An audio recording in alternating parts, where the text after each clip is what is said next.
Shengero ry'Imana semwe ndabagumbiye izina rya Yesu. Imikoro zitariko ziravuga jewe ndafise ijwi rirenga n'ikibabane. Haleluya. Ngaho zitovuga jewe no kwigisha nari inyuma bakatumva. Haleluya. Ntabwo rero bw'amamikoro ndayibona atera amamikoro asimwe izina rya Yesu. Haleluya. Haleluya. Nejejwe no kugene Imana yabanye natwe, Imana yatugiriye neza, iratuvyura amahoro, iraheza ituzana mu ngoro yayo. Haleluya. Haleluya. Gira muri kumwe utikari wo mu Imana. Karibu shengero mu ngoro y'Imana. Haleluya. Imana iradukunda cyane. Haleluya. Umukozi w'Imana yatubwiye ijambo ry'ivyizigiro. Haleluya. Umukozi w'Imana yatubwiye ijambo ry'ukwizigira. Nanje nashaka ndaguye iri jambo dusanga muri Korento, igitabo cete ca kabiri ca Pawulo yandikira muri Korento, mu gihimba kigira 5 ku murongo wa 20. Ijambo ry'Imana umutwe w'amajambo utubarira ubutumwa bw'umwuzuro. Ku murongo wa 20 haravuga ngo nico gituma turi intumwa mu gishingo cya Kristo. Uyu yari Pawulo ariko yandikira ab'i Korinto. Imana isa n'ibinginga muri twebwe, turabinginga mu gishingo cya Kristo, mwiyuzuze n'Imana. Ndakuzaniye iri jambo mwene data rigusaba kwiyuzuza n'Imana muri kino gitondo. Haleluya. Iri jambo ridusaba kwiyuzuza n'Imana ni ijambo rikomeye cyane, kuko nitwagira ivyizigiro, ivyo vyizigiro vyacu bitaduhamagarira kwiyuzuza n'Imana, bizoba ari ivyiyumviro bipfuye. Haleluya. Twizigire kw'Imana yacu ariyo Yesu Kristo uhoraho, Yesu Kristo yazutse mu bapfuye. Haleluya. Kandi akazukira ubugingo budashira. Haleluya. Haleluya. Uhoraho umwami wacu Yesu Kristo yavuye mu ijuru ku bwacu, yavuye mu ijuru kubera icyaha, kugira ngo amaraso yiwe atsinde icyaha. Haleluya. Kugira ngo icyaha kimaze gutsindwa tubone kwezwa mu maraso ya Kristo. Haleluya. Haleluya. Ndakuzaniye iri jambo kugira ngo wiyuzuze n'Imana. Sinzi aho wokwiraba ukaheza ntiwishime. Sinzi nanje jeho ndahabona, ariko nawe aho wicaye ngaha wirabe wibaze ni hehe nkwiye kwigarukako, ni hehe nkwiye kwibaza. Nabona yuko hari ibiriko biransinda, bene data nitwe tuyisindisha mu mitima yacu. Haleluya! Nitwebwe twitsindisha mu mitima yacu, tukabona ibyo tugenderamo, tukabona ibyo tuvuga, tukabona ibyo dukora, tugaheza tukicira urubanza. Haleluya! Haleluya! Haleluya! Shengero ry'Imana, Imana yaduhaye ubwenge. Muri ubwo bwenge Imana yaduhaye turisuzuma. Iyo umaze kwisuzuma urashobora no kwicira urubanza. Hari n'umuntu avuga ati yaba ntashobora kwifunga nari kwifunga. Haleluya! Mbega shengero, hari umuntu akora icyaha atazi ko ari icyaha. Hari umuntu akora icyaha ngo abana banje mukiri bato agaheza ntamenye ko ari icyaha ariko arakora. Kumbure nawe bafise imyaka 8,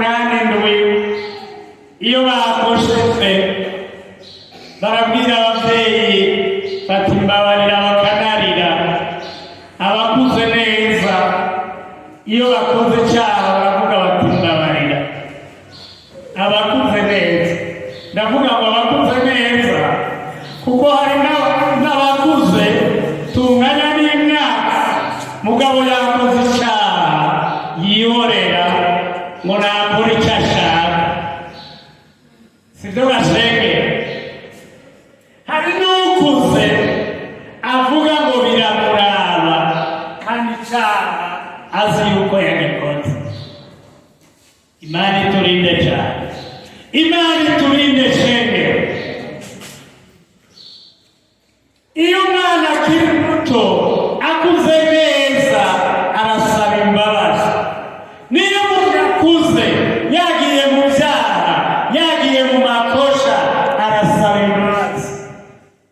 Mbega Imana yoyo yaduhaye umwana wayo Yesu Kristo, akemera kubona ye yabonye, agatukwa, akajakara, akamererwa nabi, gushika agenda gusa, gushika aho yambikwa amahwa. Mbega iyo twayikoshejeko tugiye imbere yayo tugasaba imbabazi, mbega iyo Mana nibyo inezeza. Shengero ry'Imana, Imana irashaka ko twiyuzuza nayo. Kwiyuzuza n'Imana nako ni ugusaba imbabazi ku munsi ku munsi, ku isaha ku isaha, ku munota ku munota, tukamenya yuko Imana ko ari yera, Imana ko igororotse, iradushaka twejejwe bene data. Haleluya! Haleluya! Imana yadushaka twejejwe. Imana irera, Imana iragororotse, irashaka yuko mu bikorwa dukora twokwama turondera gukora ibigororotse. Dukora ibigororotse bene data, tugendere mu kugororoka, twirinde icyo cyose cyo guteranya n'Uhoraho. Haleluya! Imana mu mwana wayo Yesu Kristo iravuga yuko idushaka tugororotse. Uko kugororoka nako hari ibyo dutegerezwa kugenderamo. Dutegerezwa kugendera mu rukundo rwayo. Haleluya! Haleluya! Dutegerezwa kugendera mu rukundo rwayo, kuko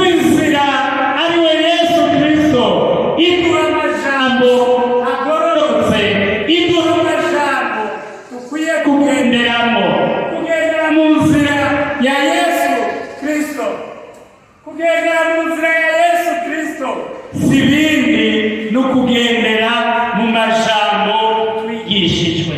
Aleluya, aleluya.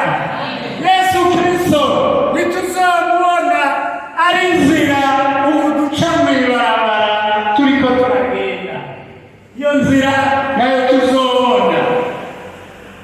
Inzira y'ibarabara gutya nayo tuzobona, ngo turiko dukurikira Yesu Kristo, tumubona mw'ibarabara nawe tuzobona, tuzojakarira gukora ibitanezereza umwana wacu Yesu Kristo.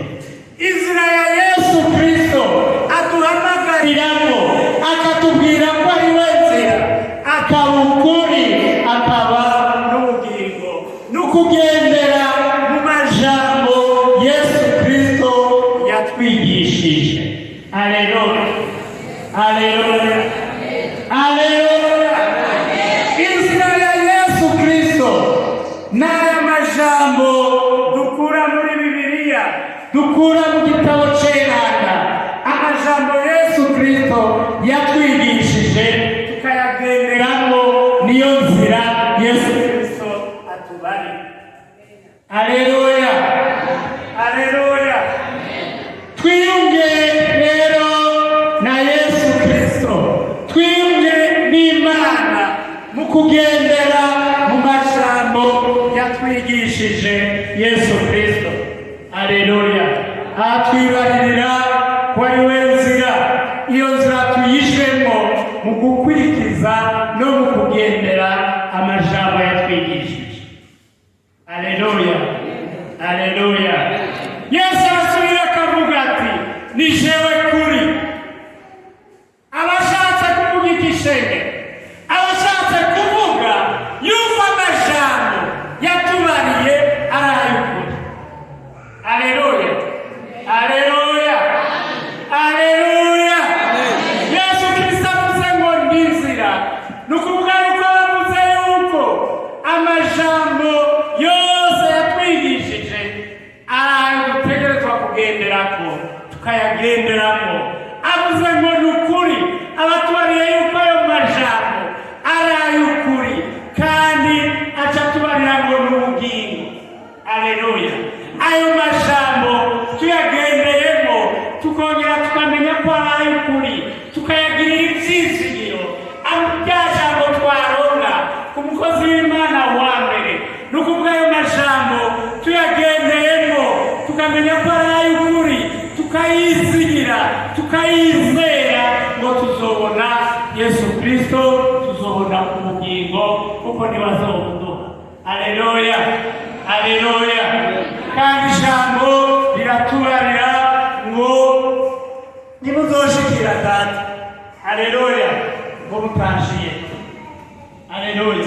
Yesu Kristo rero atubariye ko ari inzira, akaba n'ubugingo.